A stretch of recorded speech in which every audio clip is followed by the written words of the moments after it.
Welcome to Born or Made, the podcast that dives deep into the heart of success and identity.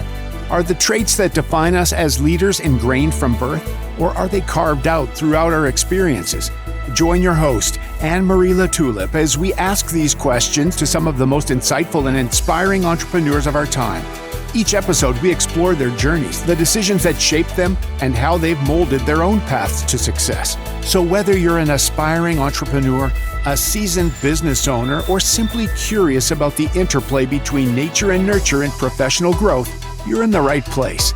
Get ready for compelling stories, transformative insights, and a new perspective on what it really takes to make it in the world of entrepreneurship. Welcome back to the Born or Made podcast. I am your host, Anne-Marie LaTulip, and I am so excited to introduce my guest today. My guest today is Robyn Riedlinger. Did I pronounce that right? You did. Thank you. Robyn Riedlinger. Robyn is a speaker and a speaker coach with a focus on communication and leadership. She is the CEO of Your Signature Talk and the creator of the One Presentation Away Speaker Accelerator program. She's passionate about empowering entrepreneurs to create their signature talk and get on stage so that they can grow their business more efficiently. Yay. Well, welcome, Robyn. I'm super excited to have you here. Yes, thank you so much, Emery. I really appreciate it. Yeah, so I know a little bit about you, what you're doing, but I would love it for anyone that's listening that might not. I would love it if you could just take a few minutes and tell us more about you, what you're doing. Sure. So as you just read in the bio, I am the CEO of Your Signature Talk, and I created a coaching program for aspiring speakers to create a signature talk and get on stage. And that's where the one presentation away, comes from.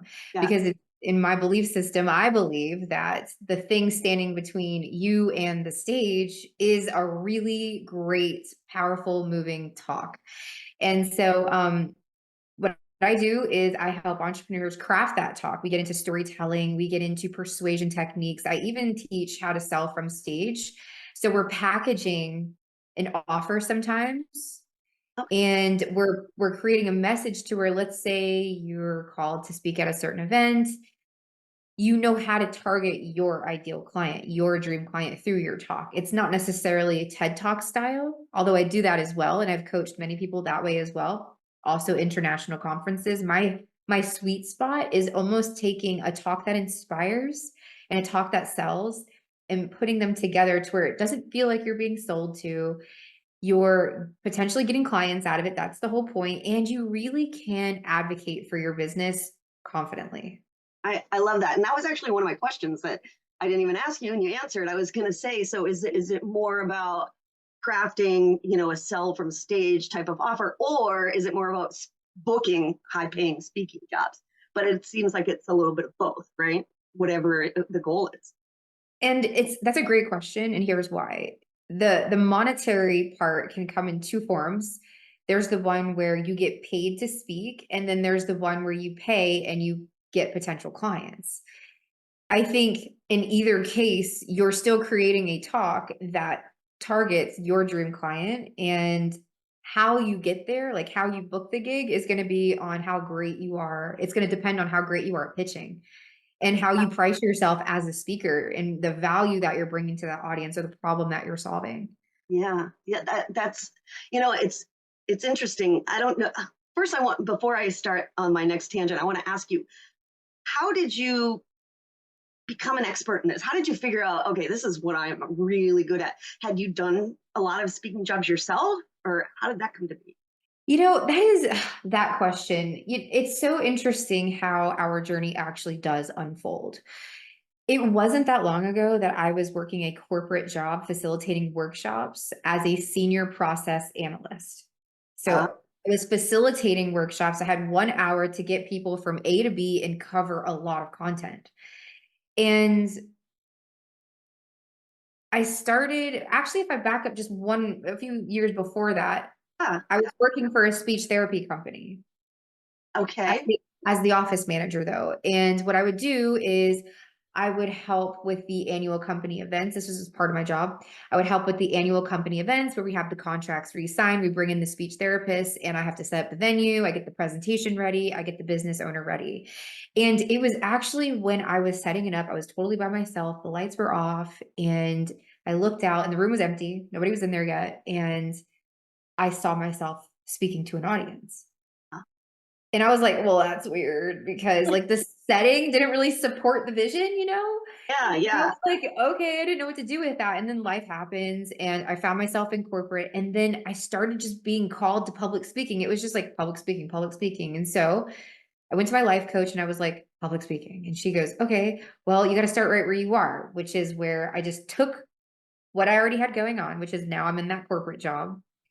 Yeah. And I went to my manager and I said, public speaking, I want public speaking. And thank God for supportive managers. And she directed me to the Business Women's Network. And that's where I launched my speaking career, Okay. actually in corporate. And I gave talks to this, it's like an organization inside of an organization. And I loved it. From there, I loved it so much that I started to seek masterminds and coaching. You know, I was torn between, do I want to get my MBA? Do I want to join a mastermind? I found a mastermind and I became a coach. I became a coach is what ended up happening because that's the environment a little bit, and became a coach. And then this year I'm getting back on stage. Thank goodness. Oh my God, I love it. So it's something that really just came naturally to you, the public speaking, right? The vision came naturally to me. The journey, however, it was not as natural for me. And if you want me to go here, we can. Yeah, I know. I would love to hear this because here's why I'm asking. Because let's like put just a pin in that for a second. I'm asking this because there's such a difference between public speaking and performing, right? Because I come from a performance background, right? Like you give me a script, put me on a stage, give me a character to play, and I'm great. But the idea of public speaking like makes me want to throw up, honestly. I would love you to speak to that, right? Because it's different. You're exposing you're so vulnerable because you're not playing a character, you're yourself. So I would love you to just kind of tell us what you were going to tell us and then speak to that a little bit. Ooh, gosh, there's a lot to unpack with this, and I want to try to unpack each one of the things that just came to mind. So yeah. I'll take you back to my childhood first. My childhood was not a good one. I had an abusive stepfather. It was not easy for us to safely and healthily express ourselves. And so I learned to deal with a lot of stuff on my own. And I didn't really have this opportunity to, you know, sit down and be seen and heard and like really having that safe space. It just wasn't there. It was a really tough childhood and it lasted my entire, like probably from age 5 all the way till I was about 21 years old. This man was in our life. And obviously it had an impact on my relationships, my friendships, because there's all that stuff that we have to go back in and heal and reprogram. And oh my gosh, we have to reparent ourselves.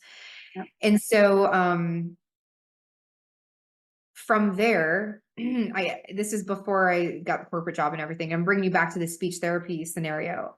I didn't need therapy. Like when it comes to women, it's never really been an issue, but certain types of men, you know, communicating has been hard.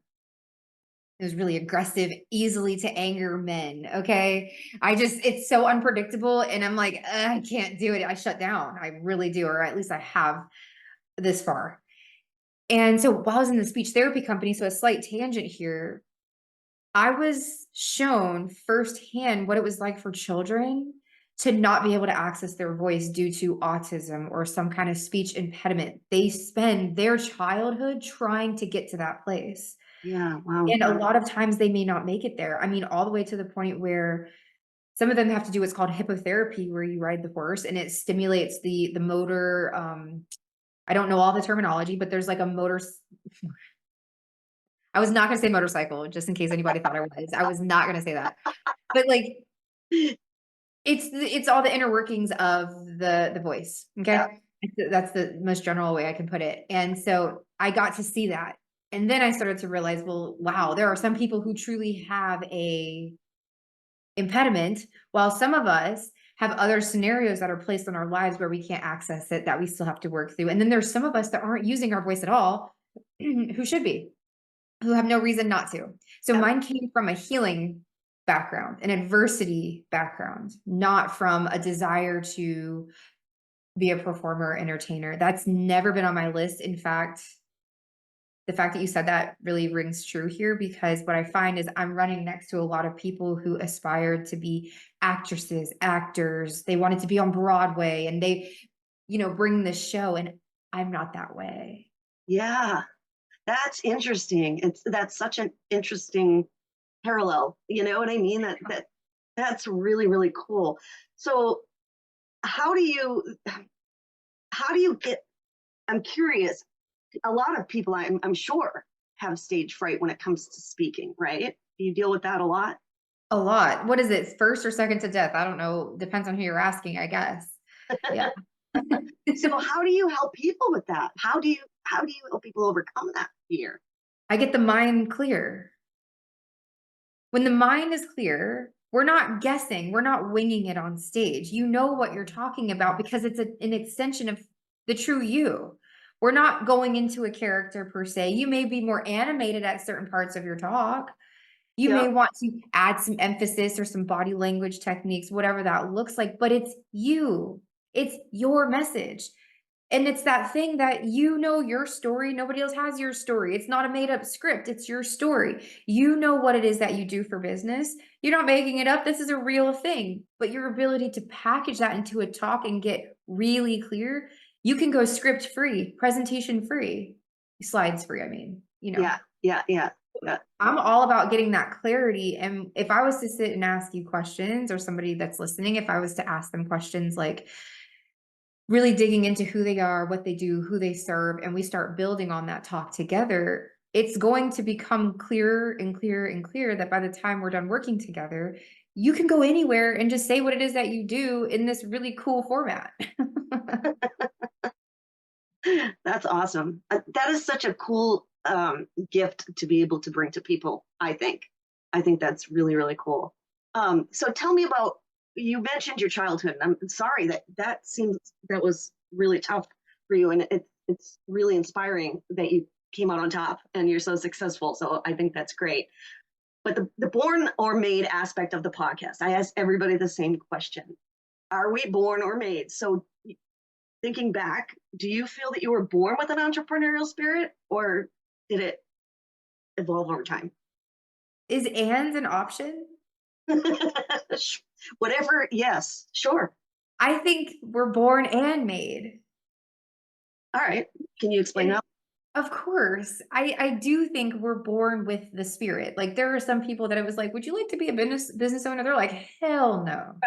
Right. I don't want to run anything. I want to stay in this job working for somebody else. I don't want the responsibility. Clearly that person is not born or made in that capacity, right? Yeah. But then there are some of us where we display certain traits and characteristics.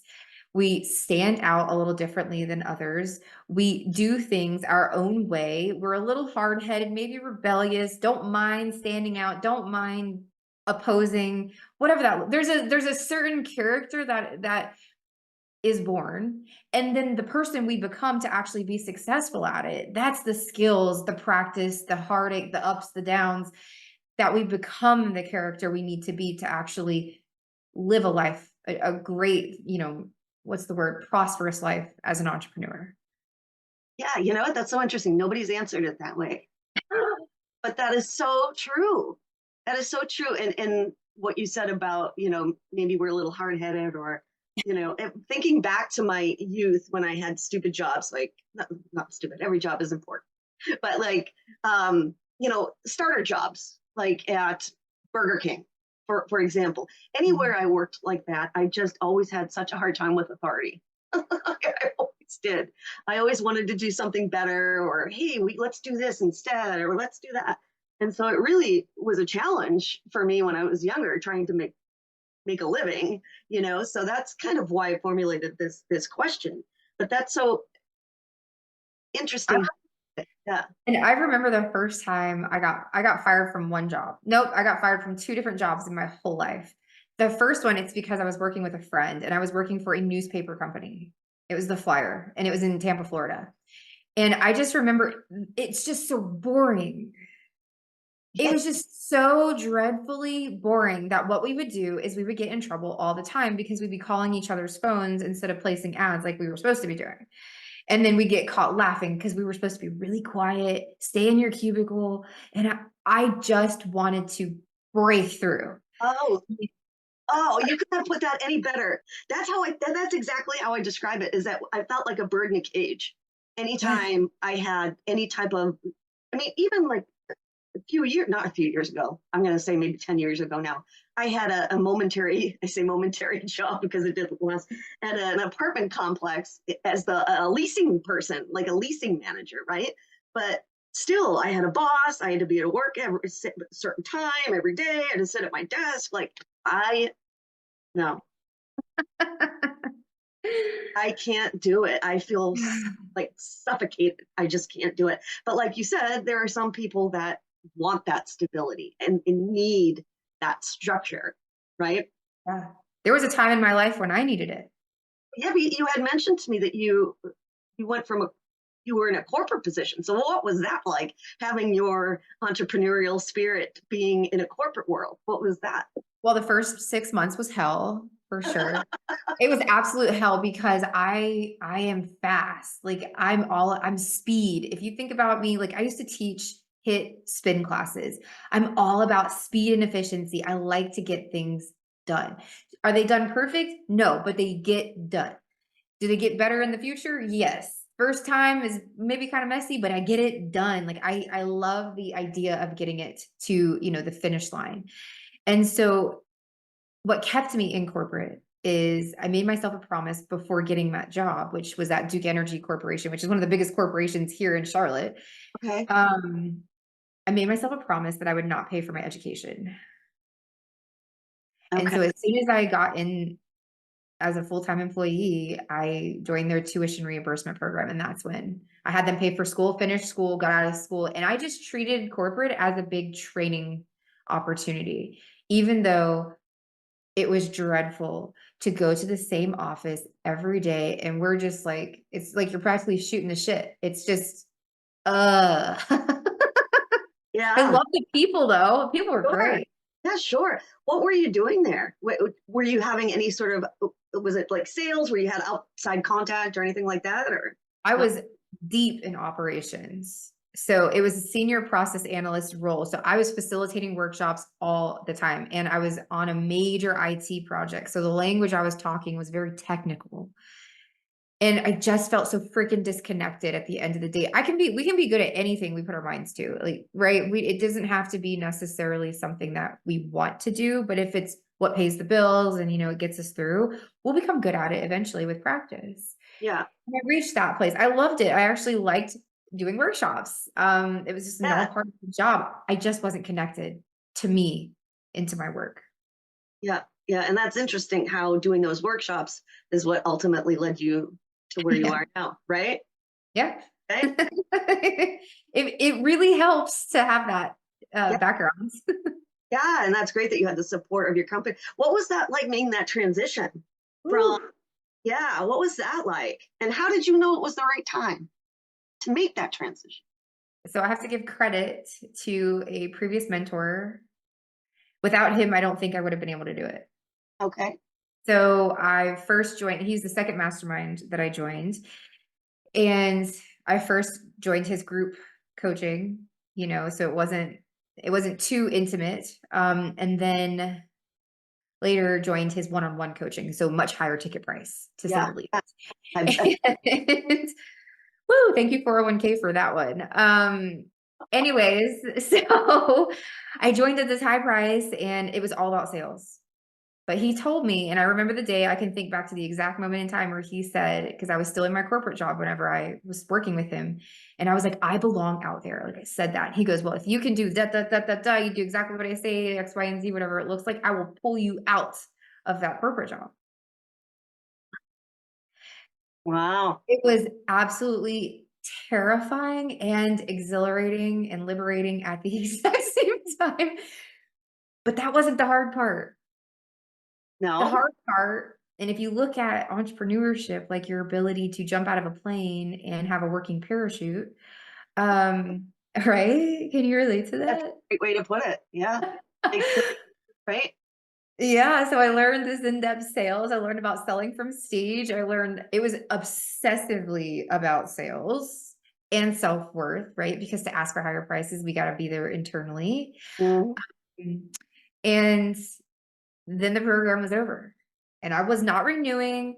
I was going to leave it. Like there was opportunity for me to stay long. There was opportunity for me to continue. I chose the hard way. And I was like, I'm jumping out of the plane. And when I tell you, You had a parachute, I hope. oh my God, I had something because I jump out and here I go. I'm like, shit. Oh my God. Do you mind me asking who it was? Or do you know? Armin Shafi, Oh, I'm not familiar with him. highticketcoaching.com. Ah, He okay. just recently started the School of Influence. Ah, okay. All right, Mhm. cool. So, all right, so you're jumping out of a plane. Figuratively. Oh, thankfully. So what happens next, though? I I mean, have to be able to get clients. it He was spent like, all this time helping me build my program, my offer, and I had to he kept really forcing on me, not gonna lie, forcing like webinar, webinar, webinar, because we can't make it to a stage super fast. So if you can sell in a webinar, and I did. I did. I turned around an in-person event as well before I actually crushed it on my webinar. I made $8,000 in an hour. I was negative in my bank account the day that I was doing the webinar. I received a notice from my energy company, which I thought was paid, but it was not paid, that my power bill was going to get shut off the day I was doing the webinar. The webinar was at 11 a.m. and I freaked out because I was like, what time are you going to turn off the power? need to Just do let me get a to webinar. this webinar. Please, just It's so funny that you say webinar because I don't know. I don't think you know much about what I do. I have a digital marketing company, but really I build funnels. Like that's my jam. I built some really kick-ass high converting funnels, but I'm in the Russell Brunson ClickFunnels world. Like that's my world. And he always talks about the perfect webinar. And that is how he created his empire, is by doing this perfect webinar, like maybe every day for however long he did. And he says it's the best way to get high ticket clients or to grow your awareness or your brand. So online, right? yeah, Online. yeah, And it's just selling from stage. It's still one-to-many selling, just online. And yep. that shit saved me. That that is, That webinar alone, I called my mom and I said, Mommy, I need a pep talk. She's like, okay, what's going on? And I said, they're trying to turn my power off right now. And I'm about to do my webinar and make money. And she was like, you don't need a pep talk. You need $500 to pay your. did And she? then I don't. She did, and that's the first time ever. Like I don't borrow money from my family. Like I don't ask for anything. And she did, and I did the webinar, and I went from negative to $8,000 in an hour. And to That me, what can you tell me a little bit about what your offer was on that webinar? What at that point was not how much, but what were you offering? Was it one-on-one coaching at that point, or yep, it was one-on-one coaching, on-demand videos. My whole course was built out, so it was all around public speaking. And at the time, I was focusing on strictly like a talk that inspires. So I hadn't fully integrated my sales training into my work yet. So it was like TED Talks, conferences, if you have a story to share, and then here's the program. And I did a breakdown of the program. Here's what you learn here, just book a call. And then what I did was, and I think this is the key for anyone who may consider doing a webinar, is it's the follow-up. What I did was I followed up with an email and I said, if you sign up by tomorrow at noon, you'll get $1,000 off. And they signed up. that must have been that must have been so cool for you at that point. I was like, are you kidding me? Yeah, Oh that, my gosh. and then it just grew from there. And Yeah. you must have a really special place for your first client or your first few clients, right? From the webinar, yes. Yes. I did have clients like trickling up until then, but that was just different because I didn't tell you like 2 months before I made $25,000. So I hit my first $25,000 a month, but then you run out. This is Oh where yeah, the parachute's not working. that's what happens to money. I make all the money and then I'm like, oh crap, I have all these bills to pay because I'm catching up from lost time. And then, Yeah, yeah, that's why a webinar is so great, because it can run like evergreen, or it can, keep making money. Yeah, yes. yes. So that's the goal. Wow. So that is such a cool story. I love that. So where are you now? How many do you have a ton of clients? Like, what does your business look like now? Are you ready for this? I am. Yeah. So what I have done is I've created an offer where speakers aren't just getting the program, they're also getting the stage. So like I mentioned, last year I ran a beta offer for the Power of Voice. It's my personal speaking event that I do. And this year I'm doing it in Vegas. So what I did was I sold out 8 speaker slots in 2 weeks to get them ready for the Power of Vegas stage. Now, this is going to be Power of Voice stage in Vegas. This is my speaking event. It's like a graduation for my program. Because Okay. what I've learned is a lot of times when it comes to the speaker coaching stuff, we need a little bit more of an intimate or hands-on training because we're dealing with such extreme fear, because we're dealing with people's businesses, and it does need to be articulated in a certain way. You do have to be able to how do I say this? Really step into your own so you can embody your talk and grow your business. Like you're advocating for your business on stage, essentially. Well, So I'm giving them the stage, and that's what it looks like. What I see happening is that's going to become my business model.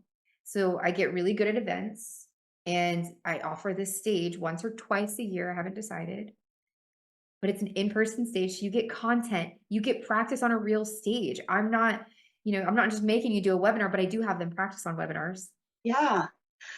I'm glad that you mentioned that you get better at events, because that was my next question. Now, so you're learning now how to set up events and how to organize and structure these events, right? Because that's a whole other talent. You are not kidding. And my strength is not in promoting. Okay. But it has to be. Like I have to work on that and I need to bring in a team eventually. But I do have some help. I'm collaborating with Deluxe Version Magazine this year, and they are based in Vegas and they help me get the venue, and there's some partnership effort there. Good, good. That's exciting. How long have you been doing those events?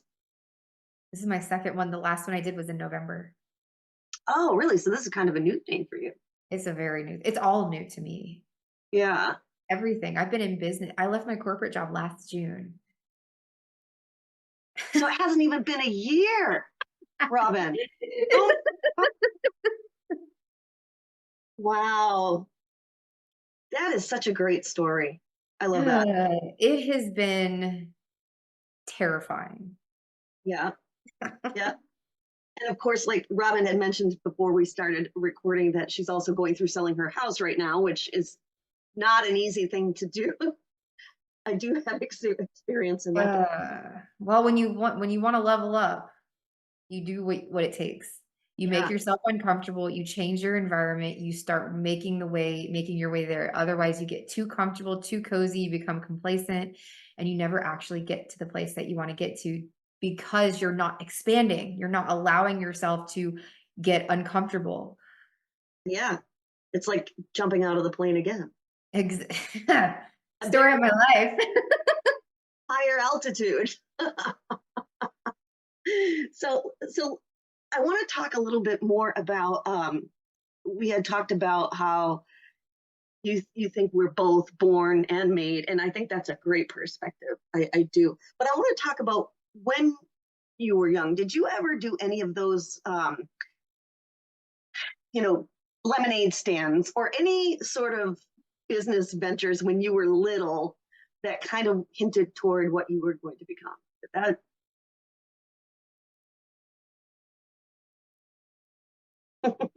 I played Grand Theft Auto on video games. I love video games when I was a kid a lot.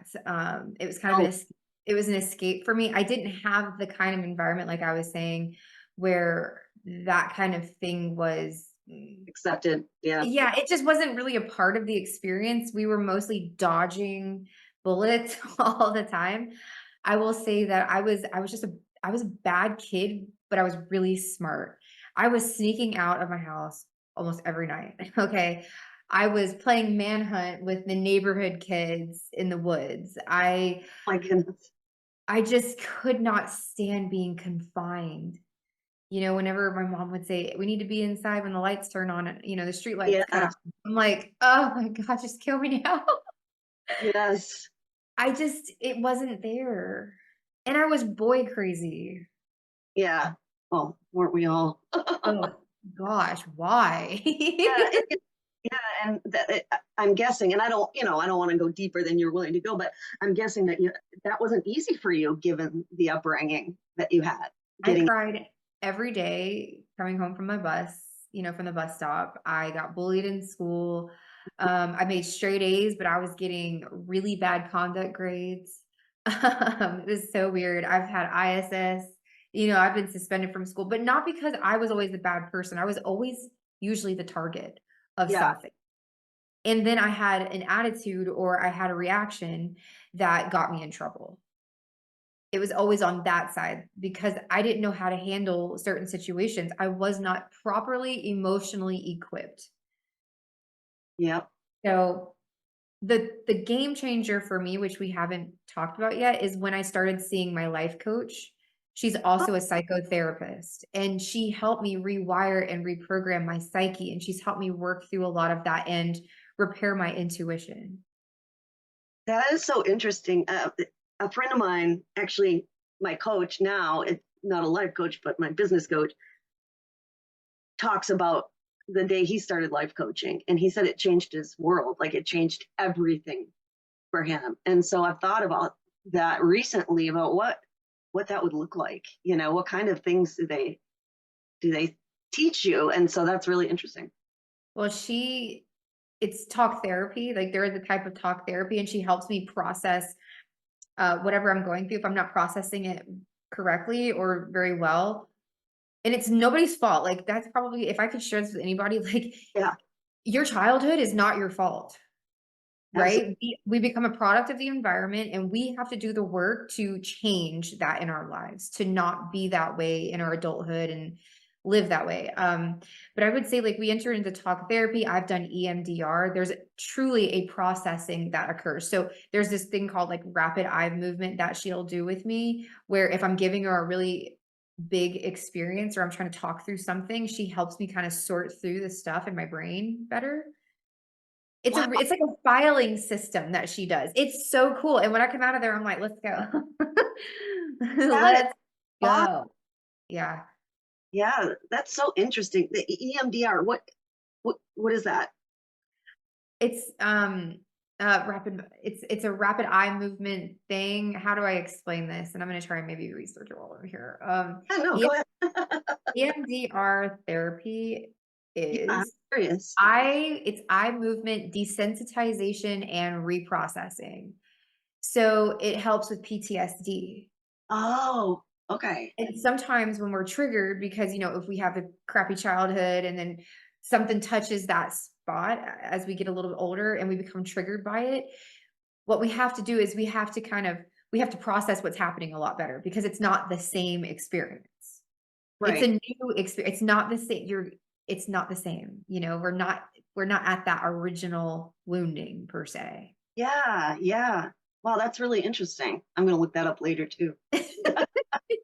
But I wouldn't go to just any life coach. She's a psychotherapist. She's certified. She's done it for years. She's helped with really extreme cases, suicide victims, women that have been raped. Like she's gone into some deep study stuff. Like she's a part of all kinds of more doctoral studies around psychology in a way. Okay, all right. I'll have to ask you about that offline. Yeah. Okay. No problem. Oh, awesome. Yeah. So, all right. So tell me, other than this big move coming up, which is super exciting, scary, and all of those things, what is your next big venture? I know you mentioned putting on more of these events, kind of restructuring your offer. Is that what's coming up in your future? Yeah. Yeah. I see an entire lifestyle transformation happening.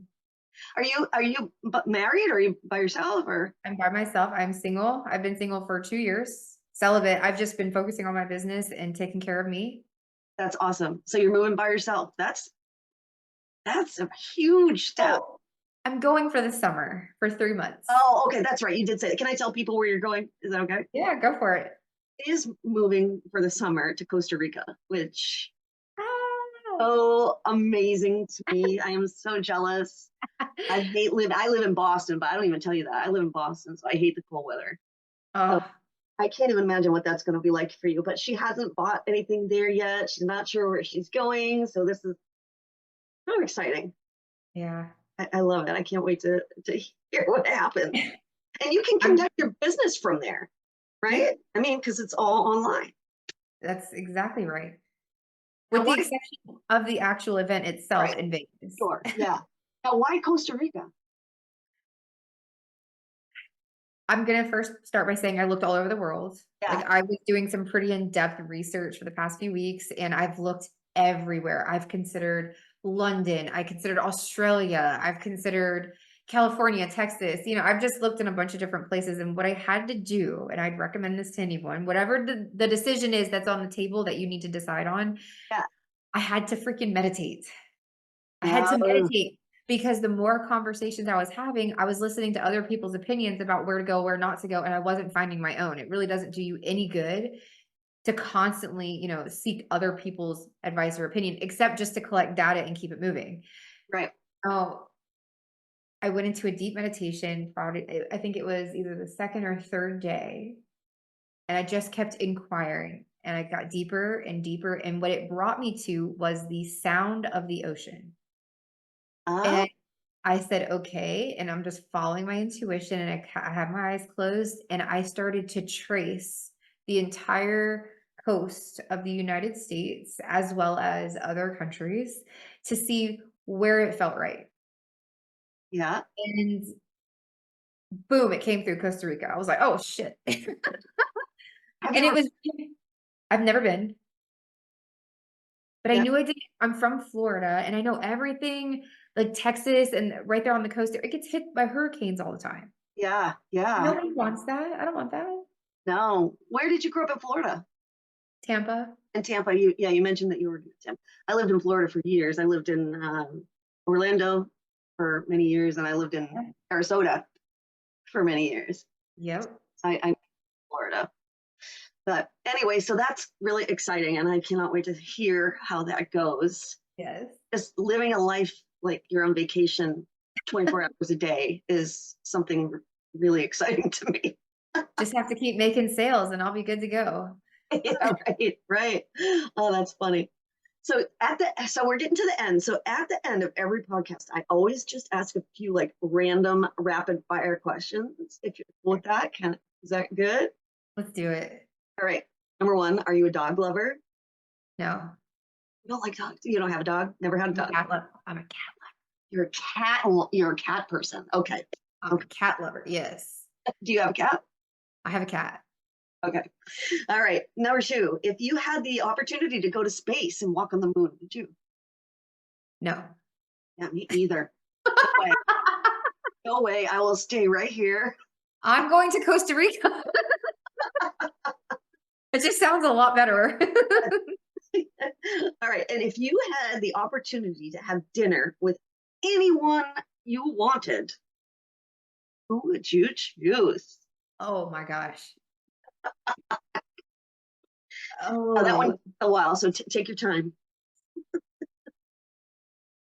Well, my answer might have changed recently. I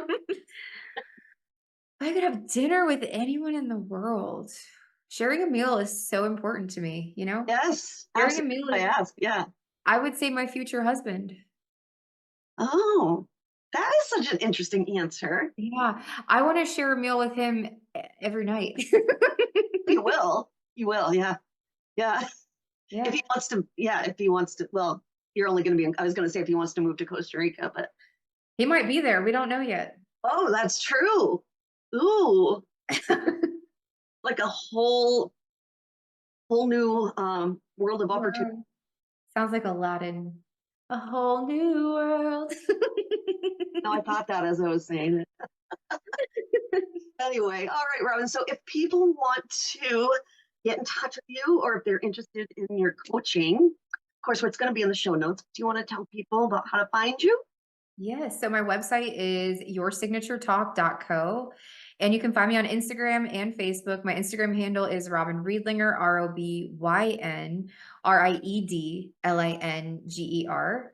And I'm also on TikTok. I'm on all the platforms, LinkedIn, just under my name. Okay, awesome. Yeah. Well, thank you so much. This has been such a great little chat. I really loved getting to know you and hearing about your success. It's really, really inspiring. So thank you for being here. And thank you so much for having me. Okay.